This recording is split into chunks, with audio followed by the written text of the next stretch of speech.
Be me. Teresa, 52, devoted mother who raised her son with proper values. Spent years making sure Lucas understood consent, emotional labor, and women's autonomy. Taught him from age 5 that traditional gender roles are oppressive constructs. Never let him play with toy guns or anything that reinforced toxic masculinity. Corrected him every time he used gendered language or made assumptions. So proud when he grew up respectful and aware of his privilege as a white male. Lucas is 28 now, works in tech, seemed like he was doing well. Haven't heard from him much lately, but figured he's just busy with work. Always encouraged his independence. Didn't want to be one of those overbearing mothers. Get a call from his landlord saying his apartment lease expired and he's gone. What the hell? Try calling Lucas, but phone goes straight to voicemail for days. Finally get a text from him. Mom, I'm fine. I moved to Southeast Asia for work. We'll call you later. Southeast Asia? What work? He never mentioned anything about international opportunities. Spend 3 sleepless nights wondering what happened. Did he get fired? Is he running from debt? Did something traumatic happen? He finally calls me on a Sunday morning. Voice sounds different. More relaxed somehow. Immediately start asking questions about why he left so suddenly. It wasn't sudden, Mom. I've been planning this for 2 years. 2 years? And he never told me? Feel this crushing weight in my chest. Raised him to communicate openly, to share his feelings. Why didn't you tell me you were unhappy here? We could have talked through whatever was bothering you. Because I knew you'd try to fix me, and I'm not broken. That stings because I've never tried to fix him, just guide him toward being a better person. I'm your mother, Lucas. I have a right to know what's happening in your life. Actually, you don't. I'm an adult. This cold distance in his voice I've never heard before. Ask him about his job, his living situation. When he's coming back to visit, I'm not coming back, Mom. Not to live. Maybe not even to visit. Feel like someone punched me in the stomach. What do you mean you're not coming back? This is your home. No, it's not. It hasn't felt like home for a long time. Spend the next hour trying to understand what I did wrong. Did I not support him enough? Was I too critical? Keep asking what changed. What made him want to leave everything behind? He keeps deflecting, talking about the weather and local food. Finally lose patience. Lucas, stop treating me like I'm some acquaintance. Tell me what's really going on. Long pause on the other end. You really want to know? Of course I want to know. I'm worried sick about you. I left because I was tired of Western women. Blink hard. Sure, I misheard. What did you say? I moved here because the dating culture back home is toxic, and I wanted to find someone who actually values partnership instead of constantly looking for reasons to be offended. Feel my blood pressure rising. This is not the son I raised. Lucas, that's an incredibly problematic thing to say. You can't just write off an entire group of people based on, see? There it is. I can't even express my feelings without you telling me my perspective is wrong. Your perspective is wrong. You're generalizing about millions of women based on what? A few bad dates? A few bad dates? Mom, I spent 8 years trying to date in that environment. Every woman I met was looking for reasons why I wasn't progressive enough, wasn't emotionally available enough, wasn't sharing enough domestic labor, even though we didn't live together. I felt like I was constantly walking on eggshells. This is exactly the kind of thinking I spent his childhood trying to prevent. Those women were probably just setting healthy boundaries and expecting you to be an equal partner. That's not toxic. That's basic respect. Equal partner. Mom, I had a girlfriend who made me apologize for holding a door open because it reinforced patriarchal power structures. Another one who said I was mansplaining when I tried to help her fix her computer, which she asked me to do. He's clearly been influenced by some very misguided perspectives. Lucas, if multiple women were telling you these things, maybe you should examine your own behavior instead of blaming them. There it is again. It's always my fault. It's always the man's fault. Voice getting sharper, angrier. I never said it was always anyone's fault. I'm saying that relationships require self-reflection. Self-reflection? I spent years in therapy trying to understand why I felt so anxious and inadequate around women. You know what I figured out? Heart sinking because I can see where this is going. What? That I was raised to believe that my natural instincts and feelings as a man were inherently harmful. That I needed to constantly monitor myself to make sure I wasn't being oppressive or threatening. Do you have any idea how exhausting that is? Feel defensive, because I taught him to be considerate, not oppressed. I taught you to be thoughtful and respectful. Those are good qualities. You taught me to be ashamed of my masculinity. Every time I showed normal male behavior as a kid, you redirected it. I couldn't be competitive. I couldn't be assertive. I couldn't even show frustration without you explaining how toxic masculinity was harmful to everyone around me. Remember those conversations differently. was helping him become emotionally intelligent, not ashamed. I was teaching you emotional regulation and empathy. You were teaching me that being male was something to apologize for. Long silence. This is not how I remember his childhood at all. He was happy, well-adjusted, had friends. Lucas, you seemed perfectly content growing up. You never expressed any of these feelings before, because every time I tried, you'd lecture me about privilege and perspective. I learned early that my feelings didn't matter as much as making sure I didn't accidentally harm someone else's. That's not what I did. I taught him to consider other people's experiences. I taught you empathy. I taught you to think about how your actions affect others. Those are important skills, at the expense of my own self-worth. Mom, I spent my 20s afraid to approach women because I was so terrified of making them uncomfortable. I overthought every interaction, every text message, every gesture. I turned myself into an anxious mess trying to be the perfect, non-threatening male. Voice cracking now, and I realize he's actually upset. Not just distant, but genuinely hurt. I never wanted you to feel anxious. I wanted you to be confident and respectful. Well, you got the respectful part right. But confidence? I had none. And you know what's ironic? What? The women here don't want me to apologize for existing. They don't analyze every conversation for hidden power dynamics. They don't expect me to grovel for forgiveness when I have an opinion or preference. They actually seem to like that I'm male instead of tolerating it. Feel sick hearing him talk like this. Sounds like he's fetishizing these women based on stereotypes. Lucas, you're talking about these women like they're not full people with their own thoughts and agency.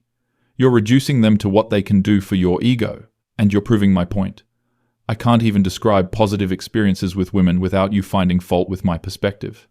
Realize this conversation is spinning out of control. Take a deep breath. Try to reset. I'm not trying to find fault. I'm worried that you're running away from problems instead of addressing them, and I'm worried that you're making some very unfair generalizations about Western women.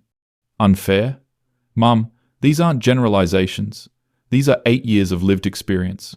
8 years of being told that my masculinity was toxic, that my career success was unearned privilege, that my desire for a traditional partnership meant I wanted a domestic slave.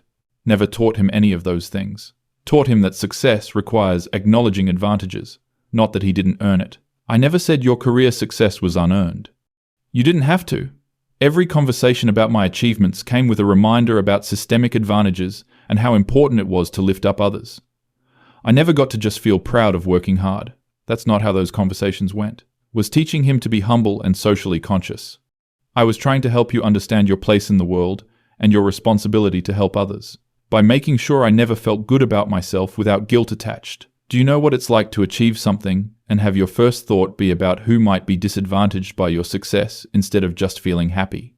Starting to feel attacked. Spent years being a thoughtful parent, examining my own biases, reading parenting books. Made sure to raise a son who would be a good partner and citizen. I raised you to be conscious of inequality because equality matters. I'm proud of the man you became. The man I became?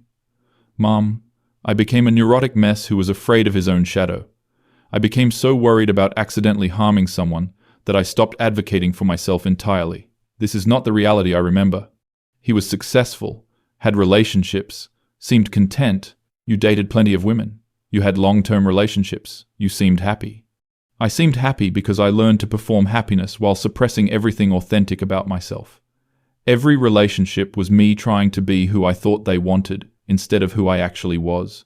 Long pause. Feeling like I'm talking to a stranger. Who are you actually, Lucas? I'm someone who likes being competent and protective. I like solving problems and taking charge sometimes. I like feeling needed and appreciated. I enjoy traditionally masculine things, and I'm not ashamed of that anymore. And you know what? The women here appreciate those qualities instead of seeing them as character flaws that need correcting. Heart sinking, because this sounds like he's rejecting everything I taught him. Those qualities aren't character flaws, but they become problematic when they override other people's autonomy. See? There you go again. I can't even describe positive traits without you immediately jumping to how they might harm someone. This is exactly what I'm talking about. Feel tears forming because this conversation is going nowhere. I just want you to be happy and healthy, and to treat people with respect. I am happy. For the first time in years, I'm actually happy. I'm dating someone who doesn't see my masculinity as a threat to overcome. She appreciates when I take initiative instead of requiring constant negotiation. She likes that I want to provide and protect instead of viewing those instincts as patriarchal oppression. This sounds like he's found someone who enables his worst impulses. Lucas, healthy relationships require communication and negotiation. If she's not advocating for her own needs, how do you know she's not advocating for her needs? Why is your assumption that she must be oppressed instead of that she might actually be happy with our dynamic? Because these traditional relationship patterns often hide inequality. Because traditionally, feminine relationship roles often come with real costs that women bear silently. And there it is. You can't accept that a woman might genuinely prefer a more traditional dynamic. You've decided that any woman who doesn't conform to your model of empowerment must be brainwashed or oppressed. That's not what I think. I think all women deserve choice and agency. I think all women deserve the right to choose their own path without societal pressure. Unless they choose something you disapprove of, then suddenly their choice isn't really a choice, it's internalized oppression that needs to be corrected. Feeling frustrated because he's misrepresenting my views. That's not what I said. It's what you implied. Just like you spent my entire childhood implying that my natural male instincts were problems to solve, rather than qualities to develop positively. Took such care to balance things. Encouraged his interests while teaching awareness. I encouraged your interests. I just made sure you understood the impact of your behavior on others, at the cost of ever feeling confident in my own instincts. Mom, I second-guessed everything for decades. Every decision, every preference, every natural reaction had to be filtered through, whether it might reinforce harmful patterns. Do you have any idea how paralyzing that becomes? Never intended for him to feel paralyzed, wanted him to be thoughtful. I wanted you to be a critical thinker. I became a critical thinker about everyone except the people who taught me to think that way. It took moving halfway across the world to realize that maybe, just maybe, some of my natural instincts were actually healthy and normal. Feeling like everything I thought I knew about my parenting is being questioned. What natural instincts are you talking about? Wanting to lead sometimes, wanting to be relied upon, taking pride in being strong and capable, enjoying the fact that I'm male instead of constantly apologizing for it, wanting a partner who compliments me instead of competing with me. These don't sound inherently problematic, but the way he's framing them worries me. Those things aren't wrong, but they become wrong when they prevent your partner from having equal say or equal opportunity. And why do you assume they would? Why is your default assumption that traditional masculine behavior automatically oppresses women? Because historically, it has. That's the point of feminism. To address those patterns. Because historically, those dynamics have resulted in women having less power and fewer choices. So because some men in the past abused those roles, I'm not allowed to embody positive versions of them? I have to reject my entire gender identity because other people misused similar traits, feeling attacked for having reasonable concerns about gender dynamics. You don't have to reject your gender identity, you just need to be aware of how power dynamics work. I've been aware of power dynamics my entire life. I've been hyper-aware to the point of dysfunction. And you know what I discovered? All that awareness didn't make me a better partner. It made me an anxious, indecisive mess who was afraid to have preferences. This conversation is becoming so painful. Feel like I'm losing my son to some kind of reactionary thinking. Lucas, I'm scared that you're overcorrecting. I'm scared that you're rejecting important principles because dating was difficult. Dating wasn't just difficult, Mum. Dating was humiliating. I felt like I was constantly on trial for crimes I didn't commit. Every interaction was a test I didn't know how to pass. Maybe he did have some bad experiences, but that doesn't invalidate the entire framework. Some people take things too far, but that doesn't mean the underlying principles are wrong, doesn't it? When an ideology consistently produces anxiety, guilt, and dysfunction in the people trying to follow it, maybe the problem is with the ideology. Feminism doesn't produce those things when understood correctly.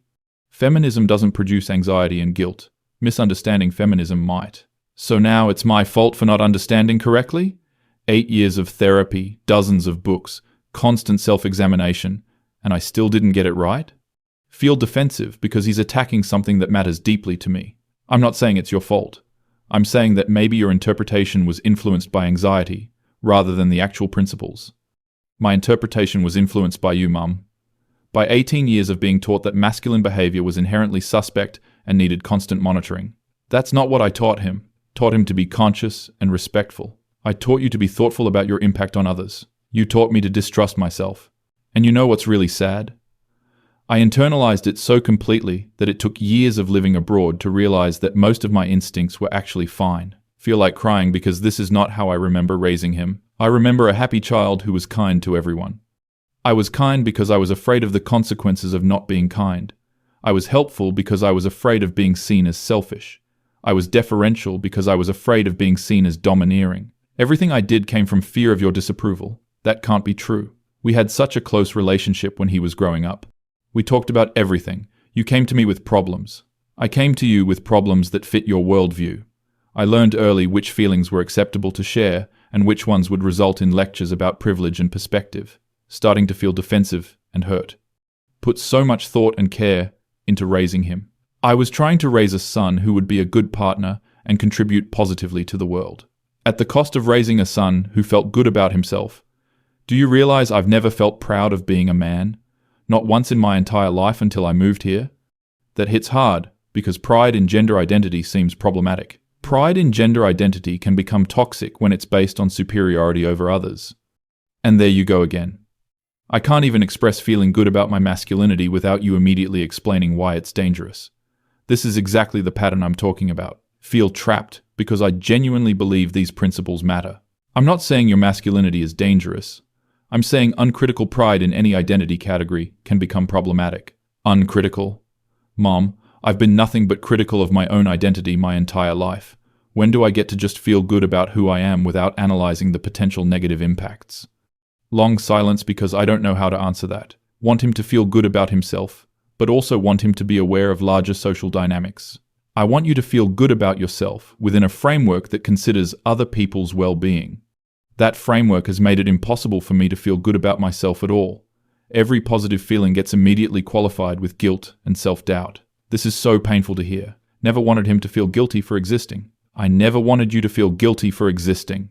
But you wanted me to feel guilty for existing as a male in a world where males have advantages. Every conversation about success, relationships, or personal satisfaction came with reminders about privilege and responsibility to others.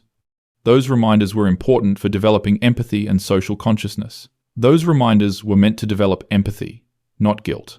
The impact was guilt. Constant, pervasive guilt about taking up space, having opinions, pursuing goals, or feeling satisfied with achievements. And you know what finally broke me out of that pattern? What? Meeting women who were actually happy when I succeeded instead of immediately concerned about who might be disadvantaged by my success. Women who celebrated my achievements instead of contextualizing them within systemic inequality. Feel like he's describing women who don't understand or care about social justice. Lucas, caring about systemic inequality doesn't mean you can't celebrate individual achievements. In theory, sure. In practice, every celebration in our house came with a sociology lesson. I couldn't just feel proud of making the varsity team without a discussion about how athletics funding disadvantages girls' sports. Those discussions were important for understanding context. Understanding context is important for developing a complete worldview. Understanding context prevented me from ever feeling unqualified happiness about anything. Every positive experience became a teaching moment about someone else's struggles. Feeling overwhelmed because this is not how I intended any of those conversations. I was trying to help you understand your place in the world. You helped me understand that my place in the world was to feel guilty about my advantages and minimize my own needs in service of correcting historical injustices. That's such a distorted interpretation of everything I tried to teach him. That's not what I was trying to teach you. But it's what I learned. And apparently I wasn't the only one, because I've met a lot of other men here who left for similar reasons. Hearts sinking, because this sounds like he's found some kind of community built around rejecting progress. You've met other men who moved abroad to escape Western women? I've met other men who got tired of being treated like potential predators in their own dating culture. Men who wanted to find partners who actually liked them instead of just tolerating them. This sounds like such a victim narrative. Western women aren't treating men like predators for expecting basic respect. Western women aren't treating men like predators. They're just setting boundaries and expecting equality. Some are setting reasonable boundaries. Others are using social justice language to justify treating men badly and calling it empowerment. This is exactly the kind of thinking that undermines women's legitimate concerns. Lucas, women have spent centuries having their boundaries ignored and their concerns dismissed. If some women are being extra cautious, it's because they've learned they have to be. And I understand that intellectually. But emotionally, I got tired of paying for other men's crimes. I got tired of being treated with suspicion until I proved I was one of the good ones. Feel like he's completely missing the point about why women might be cautious. Women's caution isn't personal. It's protective behavior based on real experiences. I understand that it's not personal, but it still felt personal when I was experiencing it day after day in my actual life. Understanding the sociological reasons for something doesn't make it feel better when you're on the receiving end. This is such a self-centered way to think about women's safety concerns. So women should just ignore their safety concerns to make men feel better. No, Mom. Women should do whatever they need to do to feel safe. And men should be allowed to pursue relationships where they don't have to constantly prove they're not dangerous. This sounds like he wants relationships without accountability. Accountability isn't the same as being treated like you're dangerous. In my experience, they became the same thing. Every relationship felt like I was on probation for crimes I might commit rather than being appreciated for who I actually was. Maybe he was dating women who had been hurt and were being extra careful. Maybe the women you dated had bad experiences that made them cautious. Maybe they did. And maybe I deserved to date women who hadn't decided that all men were guilty until proven innocent. Feel like he's being incredibly insensitive to women's legitimate concerns. That's such a selfish way to think about other people's trauma responses. And there it is again. My feelings and experiences are selfish if they conflict with someone else's. This is exactly what I'm talking about. His feelings matter, but so do women's safety concerns. Your feelings matter, but so do women's safety concerns. I never said women's safety concerns don't matter. I said I got tired of being treated like a threat by people who didn't know me. This is going in circles, and I'm feeling more upset by the minute. My son has apparently been harboring all these resentments for years. I had no idea you felt this way, because I knew you'd react exactly like this. I knew you'd find ways to explain why my feelings were wrong, or selfish, or short-sighted. I'm not saying his feelings are wrong, trying to help him understand a broader context. I'm not saying your feelings are wrong. I'm trying to help you understand why things might be the way they are. I understand why things are the way they are. I just decided I didn't want to live with the consequences anymore. Consequences of what? Basic respect for women? Consequences of what, exactly? Consequences of a dating culture where men are guilty until proven innocent, where masculine behavior is automatically suspect, where wanting traditional things makes you a misogynist, and where women's emotional needs always take priority over men's. This is such a distorted view of what equality looks like, Lucas. Equality doesn't mean women's needs take priority. It means both people's needs matter equally. In theory. In practice, every relationship I had involved me constantly adjusting my behavior to accommodate her comfort while she never had to consider mine. Maybe he was in some unbalanced relationships, but that's not representative of all women. It sounds like you had some unbalanced relationships. That doesn't mean all Western women are unreasonable. I didn't say all Western women are unreasonable. I said the cultural expectations around dating had become unreasonable, and I wanted to find somewhere with different expectations. Feel like this whole conversation has been him attacking everything I believe in. It sounds like you're rejecting the idea that men need to be conscious of their impact on women. I'm rejecting the idea that being conscious of my impact means I'm not allowed to have needs or preferences or boundaries of my own. Of course, he's allowed to have boundaries. Everyone deserves boundaries. Of course you're allowed to have boundaries. Really? Because every time I expressed a preference or boundary, it got analyzed for hidden sexism. I couldn't even say I preferred women who were more traditionally feminine without being accused of wanting to oppress someone. Preferring traditionally feminine women can be problematic if it's based on wanting compliance. Preferring traditionally feminine women can be problematic if the attraction is based on wanting someone compliant rather than appreciating actual qualities. See? I can't even have aesthetic preferences without you psychoanalyzing them for hidden motives. This is exactly what I mean. Feel frustrated because these distinctions matter. These distinctions do matter, Lucas. To you. They matter to you. They don't matter to me anymore. And they don't matter to the woman I'm dating now, and we're both happier for it. Feel scared that he's in a relationship that's reinforcing these problematic attitudes. What's your relationship like with this woman? It's peaceful. We both have roles we're good at and enjoy. She likes that I take charge of certain things, and I like that she takes charge of other things. Neither of us spends time analyzing whether our dynamic reinforces harmful gender patterns. This sounds like they're just falling into traditional patterns without examining them. Don't you think it's worth examining whether your patterns are healthy? We did examine them. We decided they work for us and make us both happy. That was the end of the examination. But happiness isn't the only measure of whether a relationship dynamic is good. Happiness isn't the only measure of whether a relationship is healthy. What else should we measure it by? Your approval? That hurts because I'm his mother, and my concerns should matter to him. I'm your mother.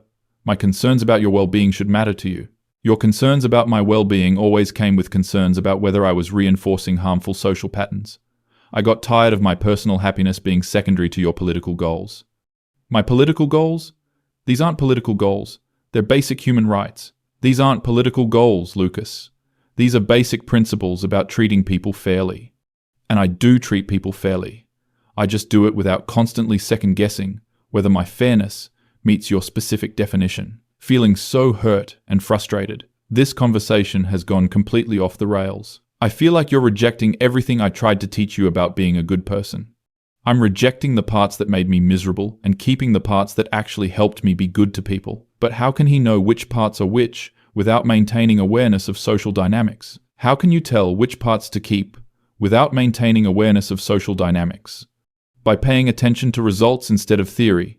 If something makes me and the people around me happier and healthier, I keep it. If it makes us anxious and guilty, I discard it. This is such an oversimplified way to think about complex social issues. Social justice isn't just about personal happiness. It's about creating fair systems for everyone. And I'll worry about creating fair systems when I'm in a position to create systems. Right now, I'm just trying to create a fair relationship with one person, and we're managing that just fine without a theoretical framework. Feel like crying because this feels like such a fundamental rejection of my values. I feel like I don't know who you are anymore. You're finally meeting who I actually am instead of who you wanted me to be. That's not fair because I loved him exactly as he was. I loved you exactly as you were. You loved the version of me that successfully performed the values you wanted me to have. This is the first time you're meeting the version of me that stopped performing. Long silence. Don't know what to say to that because maybe there's some truth to it. Maybe I did focus too much on values and not enough on just accepting him. I don't know how to fix this. You can't fix it, Mom. And that's okay. I'm not broken. I'm just different from what you expected. Feel so lost because this feels like losing my son. It feels like I'm losing you. You're not losing me. You're just losing the version of me that needed your approval to feel okay about himself. But I want him to care about my approval. I'm his mother. I want my approval to matter to you. It does matter to me. But it doesn't control me anymore. Those are different things. I don't know how to process any of this. Feel like everything I thought I knew about parenting and values is being questioned. I need time to think about all of this. That's fair. But Mom, while you're thinking, try to consider that maybe I actually am happier now. Maybe the changes I've made are actually good for me, even if they don't align with your worldview. Hang up the phone, feeling completely shattered. Spend the rest of the day crying and questioning everything. Call my sister Rebecca to talk through what happened. She listens to the whole story without judgment. What do you think I should do? I think maybe Lucas has a point about some things. Feel betrayed because Rebecca is supposed to be supportive. What do you mean? I mean, maybe you did focus a lot on making sure he had the right political opinions instead of just supporting him as a person. That's not what I did. I raised him with important values. You did. But maybe you also made him feel like he had to earn your love by holding those values correctly. Rebecca doesn't understand because she doesn't have kids. She doesn't understand the responsibility of raising a son in this world. You don't understand the responsibility of raising a son who won't harm women. And you don't understand what it might have felt like to be that son. Feel so alone because even my own sister is taking his side. Spend weeks replaying the conversation, wondering if there's truth to what he said, wondering if I somehow failed him. He calls again a month later. Voice still has that calm, distant quality. How are you doing, Mom? I've been better. I've been thinking about what you said. And? I still think many of your criticisms are unfair. But I'm willing to acknowledge that I might have been too focused on political outcomes and not focused enough on your emotional well-being. That means a lot to me. But I also need you to acknowledge that the values I taught you matter, even if my methods were imperfect. I do acknowledge that, Mom. I just think there are multiple ways to embody those values, and the way you taught me wasn't working for me personally. You feel slightly better that he's not rejecting everything. Can you tell me about your life there? About the woman you're dating? He talks for an hour about his job, his apartment, his girlfriend Maria. She sounds lovely and accomplished and kind. Also sounds like she has very traditional ideas about relationships. By the end of the call, still feels sad and confused, but also relieved that he sounds genuinely happy. Maybe Rebecca was right that my methods were flawed, even if my intentions were good. Maybe love means accepting that your child might choose a different path than you'd prefer. Still believe deeply in feminist principles. But maybe believing in those principles doesn't require my son to embody them exactly the way I would. Feel like I lost an argument I didn't know I was having. But maybe winning the argument was less important than maintaining the relationship. Still don't understand his choices. Still worried he's making mistakes, but he's an adult, and maybe trusting him is more important than being right. Still thinking about everything he said. Wondering if other mothers have had similar conversations with their sons. Wondering if this is just what happens when your children grow up and form their own opinions. Feeling older and less certain about everything than I did before this started.